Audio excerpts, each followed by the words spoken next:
yes, hello, big up the man, ladies and gentlemen. Welcome to KelechiTube, you get me, fam. Coming to you live from, from one of my numerous penthouses in London, you understand? This one now is one of my penthouses in North Greenwich, you understand? We're just here chilling, chilling with some shisha here that does not have, there's no fire in the shisha, but we are chilling, you understand? It's not my house, so we just borrowed the flat to film, you understand? But pick up the man, you understand, ladies and gentlemen. Welcome to KelechiTube once more, just to preview the match between Arsenal and Tottenham. Tottenham versus Arsenal, not London derby at Wembley. You understand, man is informed. You understand, after the 5-1 bashing of Bournemouth, man's informed, and the enemy is not informed. They've lost 2 games back to back, so it's poised for a very good showdown. I think Mozio back in the team last game, helped us a lot with our creativity. It was no surprise that we scored 5 goals, to be honest. And the good thing about the victory was that we scored with 5 different players. So the goals were evenly shared, amongst the players. Mkhitaryan banging form, and Randy Shaw, Koscielny immaculate in defense with his blocks and tackles. So and thank God he's fit enough to play tomorrow, because that last tackle, man, I thought he was gone for the season, to be honest, but thank God he's okay. And we have a clean bill of health. Even Kolasinac that limped off is okay. So it's looking very, very poised. Surprised that a man like Harry Kane wasn't suspended. After that, I think it was a headbutt, in fact, if you ask me. But he's England captain, so I did not say anything. But he's England captain, so I don't think England captain can be suspended. I don't know. But yeah, the team, I think we need to be on our A game. We've not won there in a while now in Tottenham. No matter the formation we are playing, I think we need to, come out on the front foot. A 3-4-3 formation we played on Wednesday really worked, and despite him Ozil playing on the left, I think he played very well. He was dropping the orchestrating play. I don't know if we should use the same formation, or we should go with the 4-2-3-1. I'm still trying to make up my mind on that front, but whatever formation we use, I believe that the boys would definitely deliver. Hopefully we have people like man like Maitland-Niles back, because this one has played very well in the past 2 games. He has been playing well. Jenkinson, put a very good shift as well, but I still think that if Maitland-Niles is fit, I think he should play, because he gives a bit more with his pace and recovery as well. Not as much as he's a midfielder and the others are defenders, but I still think that he gets the nod if he's completely fit. Emery, I think, has a nice selection headache with the form of Mkhitaryan, Ozil. You can add Iwobi to the mix as well, who has been playing more regularly. And it's a very welcome headache to have. Xhaka was rested, so he should be back. And who knows what can happen? It's not London derby. We know that if we win this game, which we will, we will be 1 point, just 1 point below Tottenham. So we have no choice than to go for it.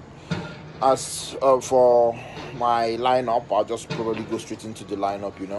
I'll say in goal, I have Bernard Leno. He's a keeper. And he did really well against Bournemouth. 2 spectacular saves as well to go with it. And I think he should keep his place. Right back, hopefully Maitland-Niles is fit. Doesn't meet the last 2 or 3 match day squads, but I think he should be fit, so I think he makes it.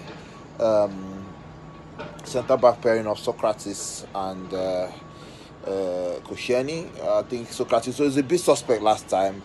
He was done for pace a couple of times, which looked surprising. King done him for pace, and after the yellow card, I think he put in a few other tackles that I was thinking, no, you need to take it easy before he gets sent off. So hopefully he should be calmer this time around. And a lot of the said about Koscielny. A lot of people think, he's done, he's this, he's wasted, he's what's that word they use again? He's not good enough. No, there's another word they use. he's finished. And then he puts in such a performance that you start thinking, for me, it's about supporting the players. I can't be telling my captain or my player that he's finished. I mean, what confidence is he going to use to play? You know, it's about using our number 6 and knowing that what we say affects. And then left back, Kolasinac will play for me. I think going forward, he's been solid this season. And well, yeah, defensively he needs to wake up a little bit, but hopefully we should counter that. Depends on who plays in front of him for me. In the middle, in the middle midfield, I have Lucas Torreira, who has had a very good season. Yes, has quietened a bit, but for me he has had a very good season, so why not? He should play. He should be partnered with Xhaka, who was rested. I think he was rested specifically for this game. That doesn't mean Guendouzi has played badly at all. No, he's played really well.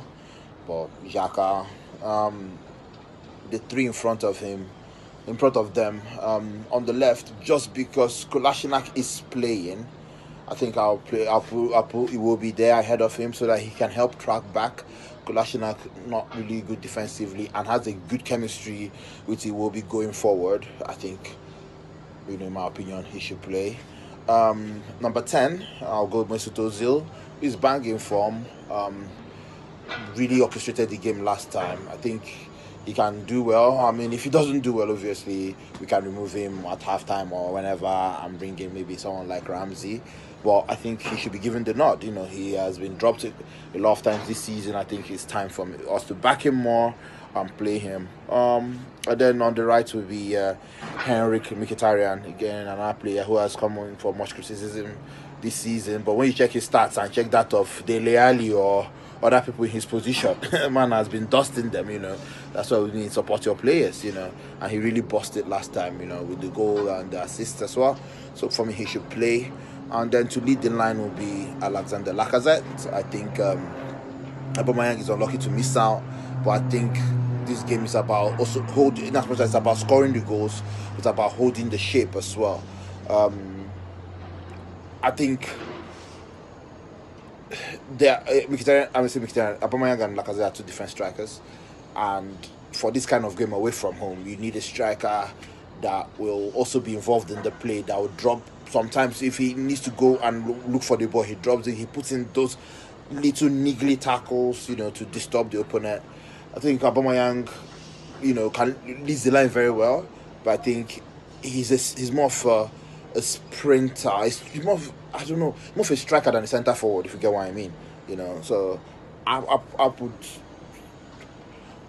Lacazette there, and why not? If we need to change things up, Aubameyang can come from the bench and change things up. So that's why we'll go. I think the formation is a 4-2-3-1. Won't be surprised to see a 3-4-3 though, because sometimes away from home, it depends on the opposition. Just like Bournemouth, we play the 3-4-3 because we wanted to take care of their wingers, especially that Ryan Fraser boy, and we did it very well. So Tottenham don't really play wingy football, so no Lucas Moura, although Son is a dangerous player, but I think a 4-2-3-1 formation will do the job, if you ask me. I think a 4-2-3-1 will take care of them. Yeah, so that's my formation. Let me know what you think about the formation, the tactics, the lineup, what we should do. I think personally, Harry Kane coming back has disrupted the flow of Tottenham. But again, Harry Kane normally scores against Arsenal, so hopefully he won't get the joy of scoring against Arsenal. And are we going to maybe say, okay, Torreira, not Torreira, Xhaka should mark someone like Eriksen because he's their danger man. Sometimes you just need to mark some players, just the way Herrera marks particular players and just marks them out of the game, and it disrupts their flow, something like that. I don't know. I mean, I'm sure that's what they'll be working on in training. And, are we going to sit deep, so-called the pressure and catch them on the counter, which might be a way of, playing these sort of teams. I mean, that was how Chelsea won them, because Chelsea kind of not really sat deep, but they kind of soaked up the pressure, got them on the counter, that kind of thing. I think that might be the way to go, but who knows? But definitely the fans will be there, bringing out their own A game, chanting and singing for 90 minutes. And rolling our boys to victory, hopefully we'll get the 3 points. I'm going for 2-1 to the Arsenal. If we score more goals, that's a bonus, and I'll be happy. So let me know what you think about everything. This is Kelechi signing out for KelechiTube. Please don't forget to like, share, and subscribe. Pick up the man them, and see you tomorrow. Cheers.